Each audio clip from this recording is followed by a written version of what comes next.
संत हरि भक्तन की जय। आज के आनंद की जय।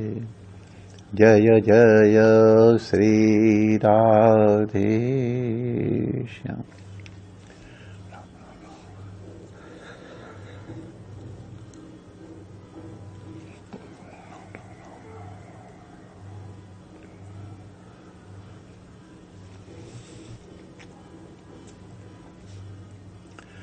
नारायण नारायण नारायण नारायण। भगवान सुहृदम सर्वभूता नाम है।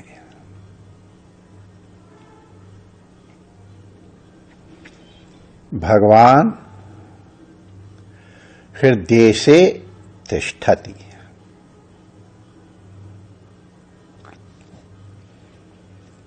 हम लोग जब श्रवण करते हैं तो इसका तात्पर्य समझने की कोशिश करें कि भगवान हमारे सुहृद हैं, माने सुहृन् मित्रम। मित्र का मतलब है जो हमारा अत्यंत कल्याण चाहने वाला है, हमारे दुखों को दूर करके हमारे गुणों को प्रकट करना चाहता है। जो हमारे में दुर्गुण हैं वो निवृत्त हो जाएं और हमारे जो सद्गुण हैं वो विकसित हो जाएं, ये भगवान चाहते हैं। सुहृद हमारा हमें सदैव हितकारी वाक्य से सचेत करता रहता है। भगवान हमारे हृदय में बैठे हैं, वो निरंतर हमसे बात करते हैं। खूब क्या छनेगी जब मिल बैठेंगे दीवाने दो, ऐसे कोई कहावत है। उपनिषद भी कहता है द्वासुपर्णा सहजा सखाया। जीवात्मा और परमात्मा ईश्वर सखा है, समाना ख्याति यो। भगवान निरंतर हमसे बातचीत करते हैं, लेकिन वो हमारे इतने निकट हैं हम उनकी उपेक्षा कर देते हैं। हम न जाने किसको अपना बनाए बैठे हैं और उनकी बात सुनते रहते हैं। जो कभी अपने नहीं हुए हैं उनको हम अपना समझ करके उनकी बातें सुनते हैं, और जो नित्य हमारे हैं, हमारे सुहृद हैं, हमारे सखा हैं, उनकी बात को हम सुनते ही नहीं। हमारा ध्यान कहीं और है। हमारा ध्यान अपने हृदय में बैठे हुए ईश्वर की ओर, हमारे सुहृद की ओर। ईश्वर क्या करना है? हमारे मित्र की ओर, जो हमारा कल्याण चाहता उसकी ओर नहीं है। वो हमसे बोलते हैं, हमको बताते हैं, देखना आगे गड्ढा है, बाएं चलो बाएं चलो, ये रास्ता मार्ग है, अभी ये मार्ग तुम्हारा है क्योंकि थोड़ी दूर तक गड़बड़ है लेकिन आगे ठीक है। ईश्वर कदम कदम पर हमको सचेत करते हैं, लेकिन हम उनकी सुनते नहीं हैं।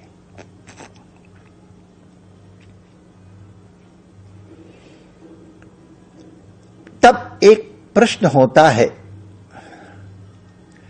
कि हमारे मन में बहुत सी बातें आती हैं, कौन सी बातों की प्रेरणा राम दे रहे हैं और कौन सी बात की प्रेरणा राम दे रहे हैं और कौन सी बात की प्रेरणा काम दे रहे हैं। काम का वास भी हृदय में ही है और राम का वास भी हृदय में ही है। हमें कैसे पता चले कि ये जो हमारी वाणी आ रही है वो राम की है कि काम की है?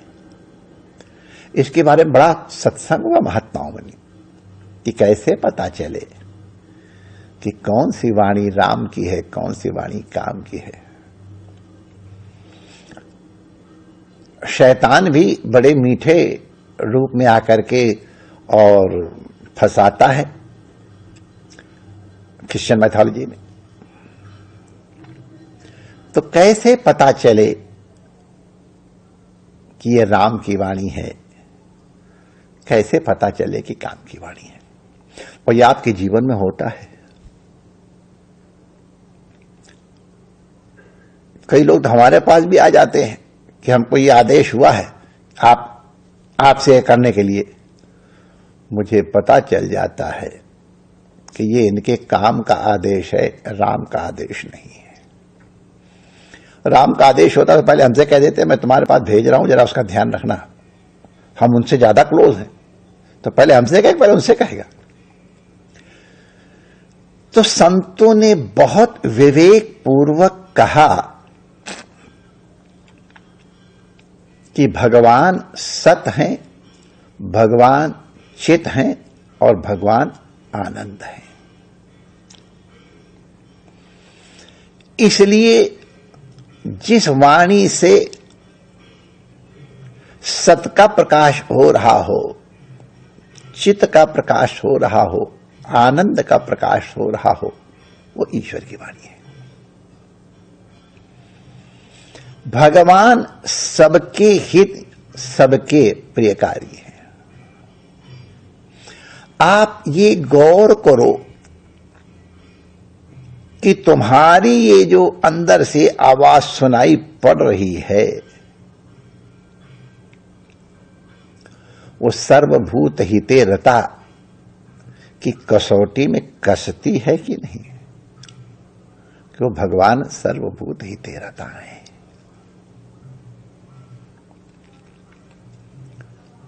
भगवान का पराया कोई नहीं है।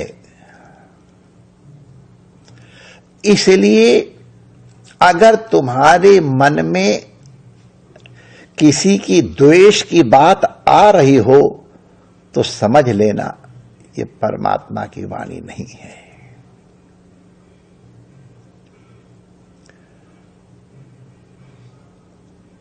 किसी का कुछ बिगाड़ने का मन में आ रहा हो, भगवान की वाणी नहीं है। अगर किसी का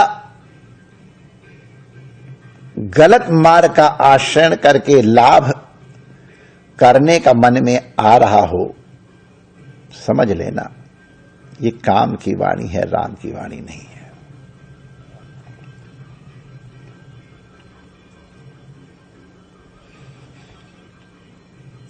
आपके भगवान जब भी कहेंगे तब जगत के हित की ही बात कहेंगे। भगवान कहेंगे कि जैसे मैं सर्वभूता नाम सुहृत हूं, तो मित्र का मित्र मित्र होता है और मित्र का शत्रु शत्रु होता है, ये तो नीति है। तो अगर मैं सबका मित्र हूं तो मित्र से क्या अपेक्षा की जाती है? सबका मित्र होगा, हितकर है।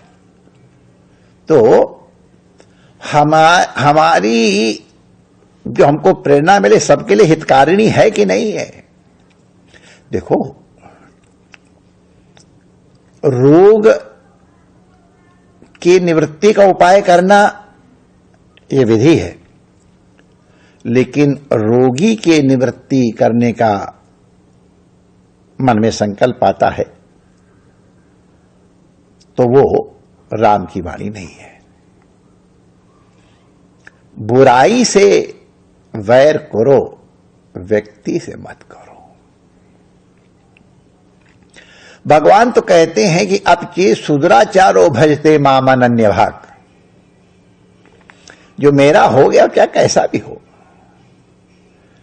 तो हम देखें कि हम राग से प्रेरित होकर के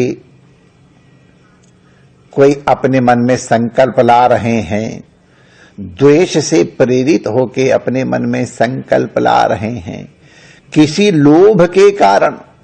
अरे साधना में भी माइर इस तरह की बातें आ जाती, संसार की तो छोड़ो। ऐसी इच्छा लेके जब संतों के पास जाते हैं अनुभवी, तो कह देते हैं बेटा सावधान हो जाओ, ये काम बोल रहा है, राम नहीं बोल रहा है, जाओ भजन करो जा करके। तो जब भी हमारे मन में राग और द्वेष को उत्पन्न करने वाली भावना जागृत हो जाए तो समझ लेना एक काम की वाणी है। केवल उस काम की वाणी का तिरस्कार ही नहीं करना है, राम की वाणी श्रवण करने की चेष्टा भी करनी है। और ये राम की वाणी श्रवण करने की चेष्टा कैसे करेंगे? जब साइलेंस होगा, शांति होगी। कोलाहल में हम नक्कार खाने में तूती की आवाज कहां से सुनाई पड़ेगी? तो जब हमारे हृदय में मैं मेरी तू तेरी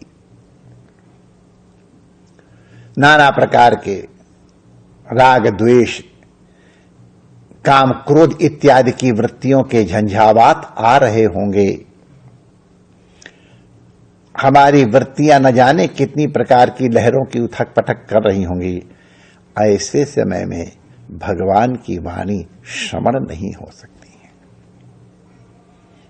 इसलिए भगवान का भजन करके, भगवान का ध्यान करके और इन काम क्रोध आदि की वृत्तियों का प्रोत्साहन न देकर शमन करके जब आप प्रशांत चित्त हो जाएंगे, तब भगवान निश्चित रूप से जो प्रेरणा देंगे वो आपके कल्याण के लिए होगी। भगवान हमारे सुहृद हैं, हमारे हृदय में रहते हैं। हम लोग बहुत बार जब कोई गलत काम करने जाते हैं तो एक बार मनी राम रोकते जरूर हैं, भगवान रोकते जरूर हैं, ये काम न करो, ठीक नहीं है। लेकिन हम काम क्रोध लोभ मोह के वश में होके वो काम कर बैठते हैं। तो जो काम नहीं करना है उसके लिए जब मनी राम भगवान अंतःकरण की वृत्ति मना करे तो श्रवण करो। किसी कार्य करने की प्रेरणा दे तो प्रमाद आलस्य इत्यादि के कारण या पुनः ईश्वर को भुला करके, ये काम तभी आता है जब हम ईश्वर को भुलाते हैं। अगर ईश्वर निरंतर स्मृति में है